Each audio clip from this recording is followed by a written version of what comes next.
Welcome to another edition of the ISB podcast. I'm your host Sahil here with Rahi and Bick, and the Euros keep continuing, and England keeps continuing. That's the story. We'll also talk about the Netherlands match. We had two quarterfinal matches today. We'll get into both. We'll start with England, and every time you think that this team is heading out of the tournament, they somehow come back and stay in it.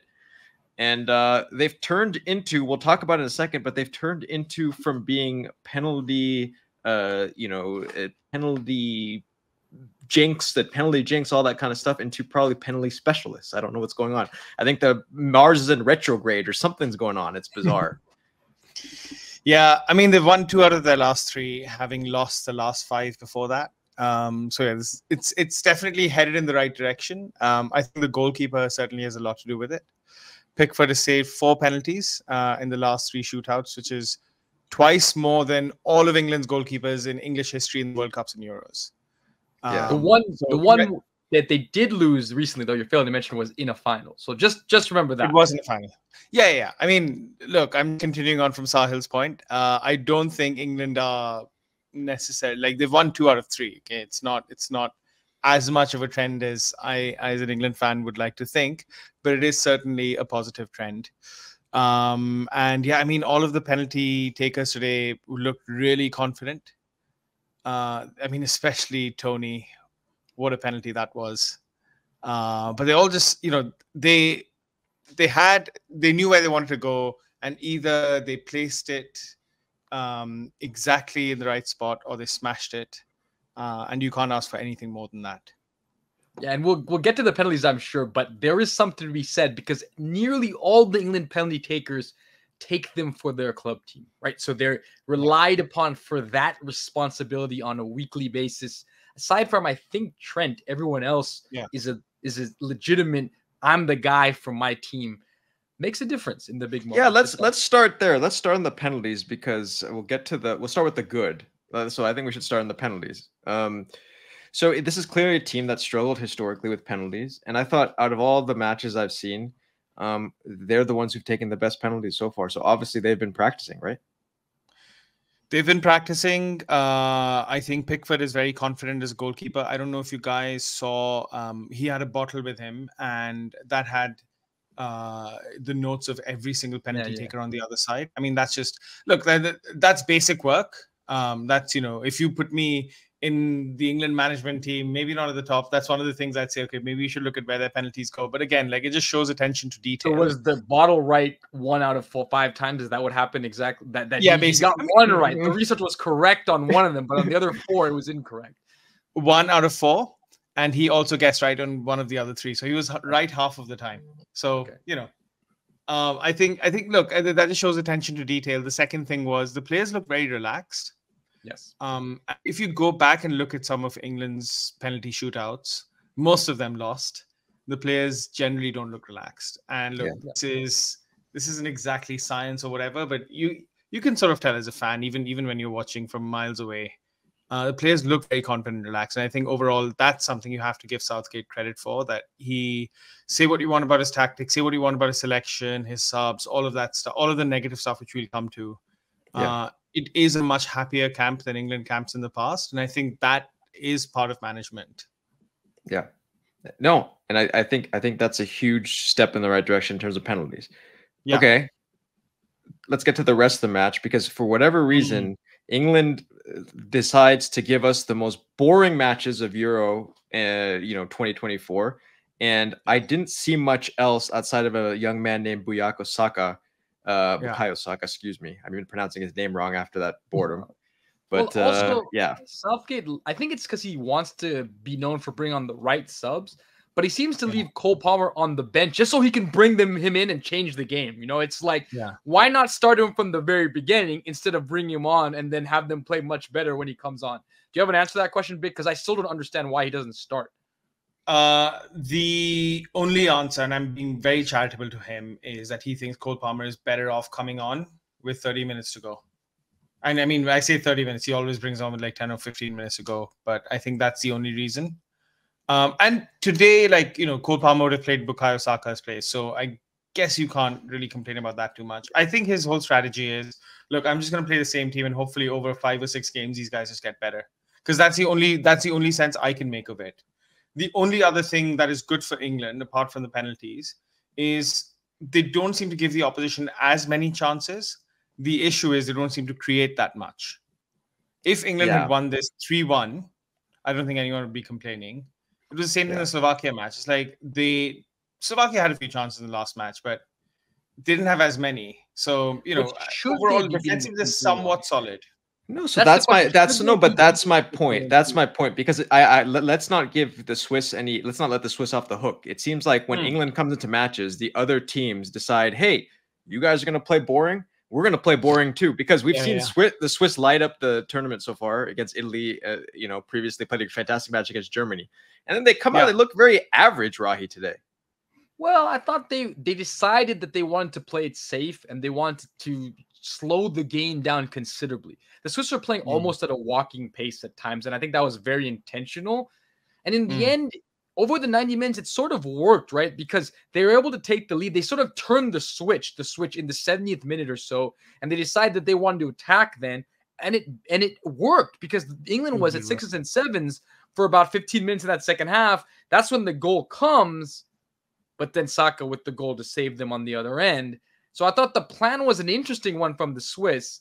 It's almost like teams are scared of what England can do, breaking at you with pace, so they don't allow that to happen.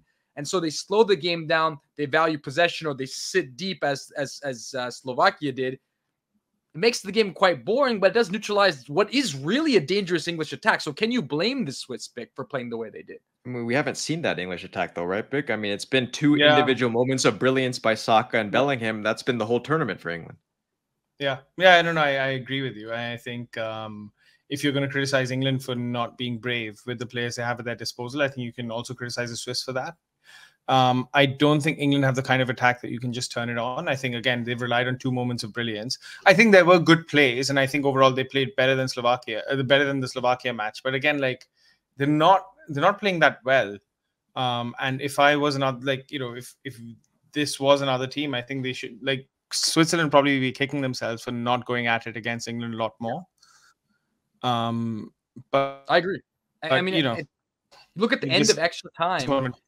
England was largely surviving with about 5 minutes to go, right? The Swiss wore the team going for it at the end of extra time, and you felt this feels a little too late, right? That's what it felt like from the Swiss. Yeah. It was overall just a strange match, but look, it's a Southgate recipe, and for success apparently, and it seems to be the most successful that England's been over the history of football since 1966. So, I mean, if you're going to play like this and win, I don't know how fans feel about that, but I don't know, and they could win the whole Euros like this. What did the fans have before, right? We had a loss to Iceland.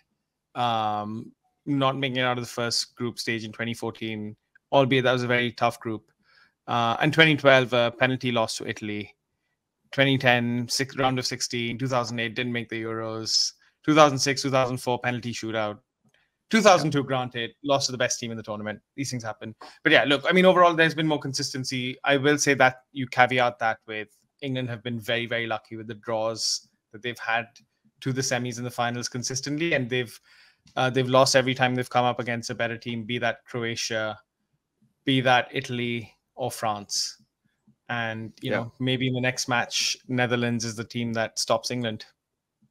So let's see. That's a good segue over to this match, because it looked like for a while Gareth Southgate was going to get a Türkiye with a chance to go to the final, and Turkey has played well. So, and credit to Türkiye, but that would have been an opportunity that Southgate would have again been probably happy about to play. I mean, I don't know if it would have actually materialized, but regardless, things turned around for the Netherlands in the second half after really Turkey had dominated the first half.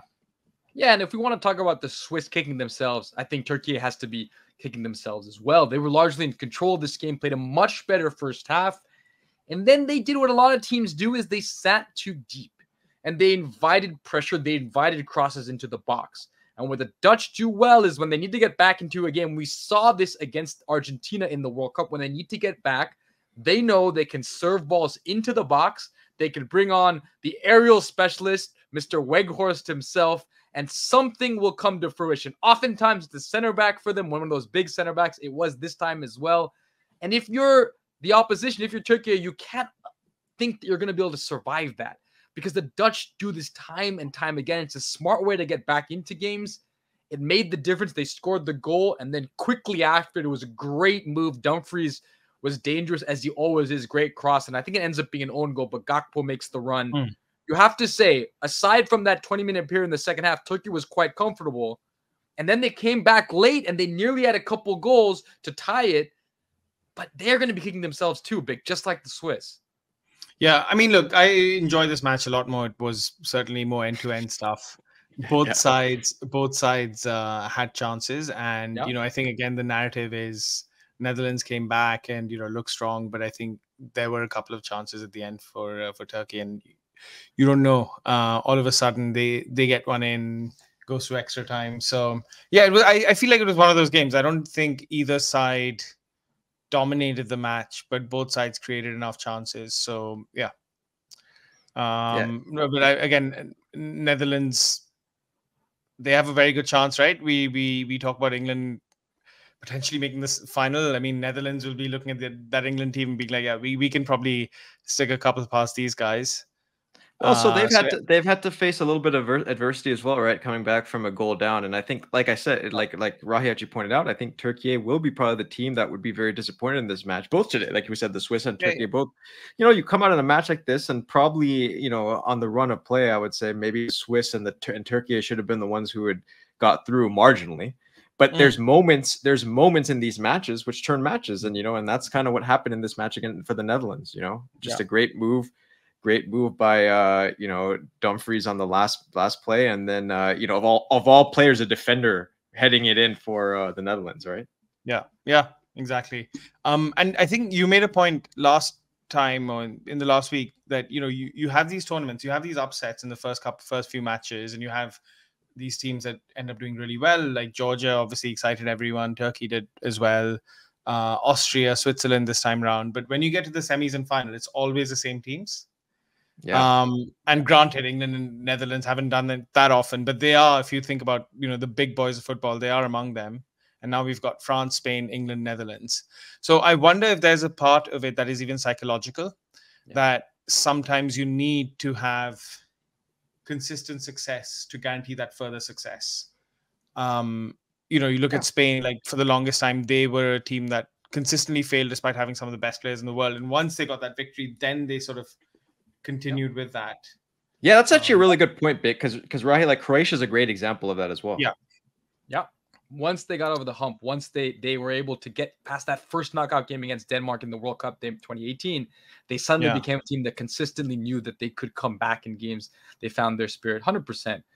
I think you have to feel for Turkey, regardless of how you feel about what Demiral did. I think that you do wonder, right? What if he's on the end of one of those late chances, right? I mean, his goal scoring ability, you do wonder. It does make you take pause for a second. But in the end, it is a Final Four that I think you could have probably predicted at the beginning of the tournament, right? It's Titans, European Titans. It's mouth-watering if you love the favorites. It's England, it's Netherlands, it's France, it's Spain, it's history all over the place. Yeah. And I kind of think you throw out the form out the window, right? Neither Netherlands or England have been very good, but these are two footballing nations that have had success. Netherlands much more than England in some ways, if you think about it. But one trophy. More success in the Euros. More success in the Euros. I would say the one question I would have is mouth-watering. Usually these matches between these major powers ends up being the opposite of mouth-watering, as we've seen. Usually it's the smaller teams that end up giving us the best matches. But who knows? Maybe the Spain-France match will prove me wrong, and maybe England will play more in the vein of the Netherlands style, where it's a very open match. That's the test, right? The Netherlands has been extremely exciting in every single game they've played, aside from against the France game wasn't so good. I blame France for that. Yes. But we can blame France. Let's see what happens. If this game is boring too, then it's England. I think then we have to blame England 100%. Because to make a team like Netherlands boring, that's England. But we'll see what happens. I don't think, and I'm hopeful this won't be a boring game. I just can't imagine it would be. Yeah. All right. So everyone, we'll come back to you after the semifinals. You know, we'll bring Bick's perspective after the England match. Either he's going to be super jubilant and they're going to be another final, or he's going to have the entire nation sad and asking for Southgate to be fired and all that. We'll see what happens. So if you've been enjoying these videos, please subscribe to the channel and keep watching the beautiful game.